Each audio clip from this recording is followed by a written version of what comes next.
इस समय कांग्रेस अजीब सी कशमकश में फंसी हुई है। एक तरफ उसकी झोली में कर्नाटक से खुशी आई है तो दूसरी तरफ राजस्थान से गमों का सौगात मिल रहा है। जी हां, आपने बिल्कुल सही सुना।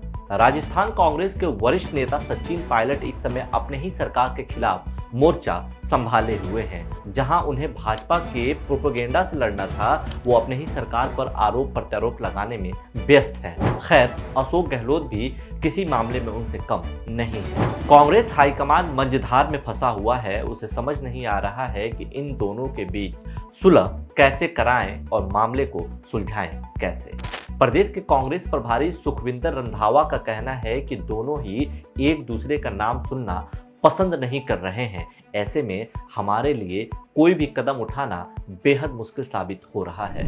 अब आते हैं सीधे मुद्दों पर कि आखिर सचिन पायलट चाहते क्या हैं? क्या वो कांग्रेस में रहते हुए ही सुधार करना चाहते हैं? क्या वो हर हाल में अशोक गहलोत की जगह राज्य का खुद मुख्यमंत्री बनना चाहते हैं? क्या वो वसुंधरा राजे के खिलाफ भ्रष्टाचार के आरोप पर सच में कार्रवाई करना चाहते हैं?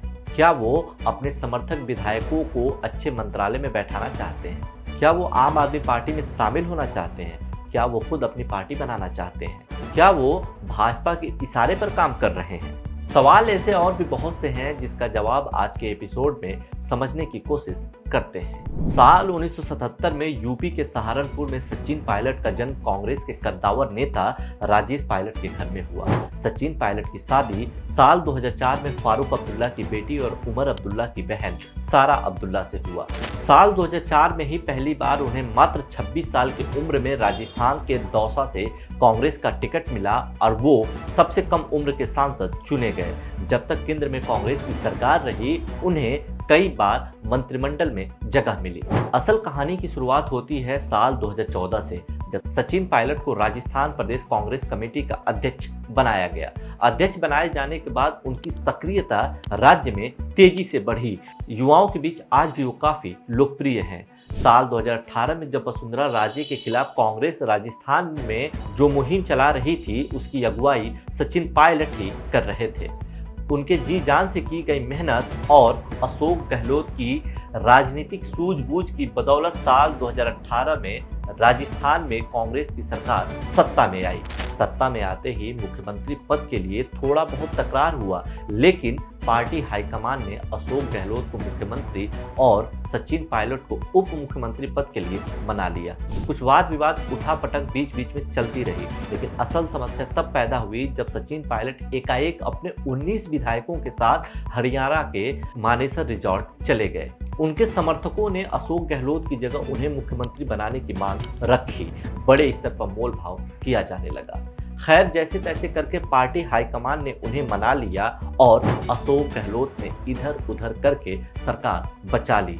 सुनने में आया है कि सरकार बचाने में उनका साथ खुद भाजपा की नेता और पूर्व मुख्यमंत्री वसुंधरा राजे ने भी दिया था। मानेसर कांड के बाद सचिन पायलट का कद और उनका इज्जत कांग्रेस कैडर में कम होने लगा। प्रदेश अध्यक्ष का पद और उप मुख्यमंत्री का पद उनके हाथ से चला गया। उनके कई समर्थक विधायकों और मंत्रियों को नेपथ्य में डाल दिया गया। मानेसर कांड को आज भी अशोक गहलोत भूले नहीं हैं। अभी कुछ दिन पहले की ही बात है, अशोक गहलोत ने सचिन पायलट पर तंज कसते हुए कहा था कि भाजपा के इशारे पर किस तरह उनकी सरकार गिराने की साजिश रची गई थी। वो तो भला हो वसुंधरा राजे का, जिन्होंने हमारी सरकार बचाने में मदद की।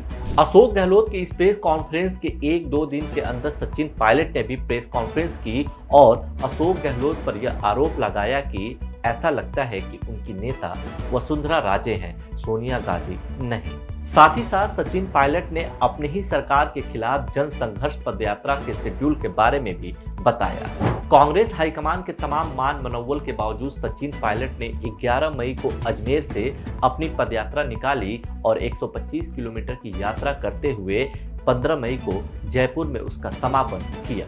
पूरे पदयात्रा के दौरान वो सीधे सीधे अशोक गहलोत और उनके मंत्रियों पर कोई भी टिप्पणी करने से बचते रहे, लेकिन जयपुर में यात्रा के समापन के वक्त उनके समर्थक विधायकों और खुद सचिन पायलट ने अशोक गहलोत और उनके समर्थकों पर जमकर हमला बोला। इस पूरे पदयात्रा में उनका साथ 2 मंत्रियों और 14 वर्तमान विधायकों ने दिया, जबकि 14 पूर्व विधायक भी उनके साथ थे। सचिन पायलट ने 3 मांग अशोक गहलोत सरकार के सामने रखी और धमकी दिया कि अगर उनकी मांगों पर अमल नहीं किया गया तो अगले महीने और बड़ा आंदोलन करेंगे। सचिन पायलट ने जो 3 मांगे रखी उसमें सबसे पहला है कि राजस्थान लोक सेवा आयोग का पुनर्गठन किया जाए। उनकी दूसरी मांग पेपर लीक से प्रभावित बच्चों को मुआवजा देने को लेकर है, जबकि तीसरी और अंतिम मांग वसुंधरा राजे सरकार पर भ्रष्टाचार के आरोपों की जांच को लेकर है। उनके विरोधियों का कहना है कि सचिन पायलट इस समय पूरी तरह भाजपा के इशारे पर काम कर रहे हैं। भाजपा हाईकमान पायलट को मुहरा बनाकर वसुंधरा राजे और अशोक गहलोत दोनों पर हमले कर रही है।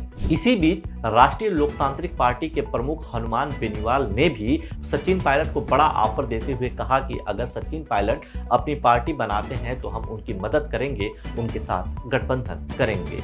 कुछ लोगों को यह भी लग रहा है कि सचिन पायलट आम आदमी पार्टी के साथ जा सकते हैं और राज्य में खुद मुख्यमंत्री चेहरा बन सकते हैं। ये तो कयास लगाए जा रहे हैं, सच्चाई क्या है यह तो खुद सचिन पायलट ही बता सकते हैं। लेकिन यह भी हकीकत है कि राजनीति में कब कौन सी बात कैसे बदल जाए किसी को कुछ नहीं पता। सुनने में तो यह भी आ रहा है कि पार्टी हाईकमान अभी कर्नाटक मसले में फंसी हुई है। जानकारों का कहना है कि मल्लिकार्जुन खड़गे बहुत जल्द सचिन पायलट से मिल सकते हैं और उन्हें राजस्थान प्रदेश कांग्रेस कमेटी का अध्यक्ष बनने के साथ साथ उनके समर्थकों को ज्यादा मात्रा में टिकट और बेहतर मंत्रालय देने का ऑफर रख सकते हैं।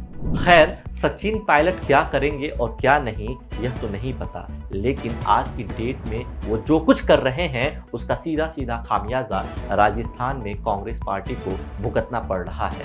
पार्टी हाईकमान भी सचिन पायलट को बहुत ज्यादा तवज्जो नहीं दे रहा है।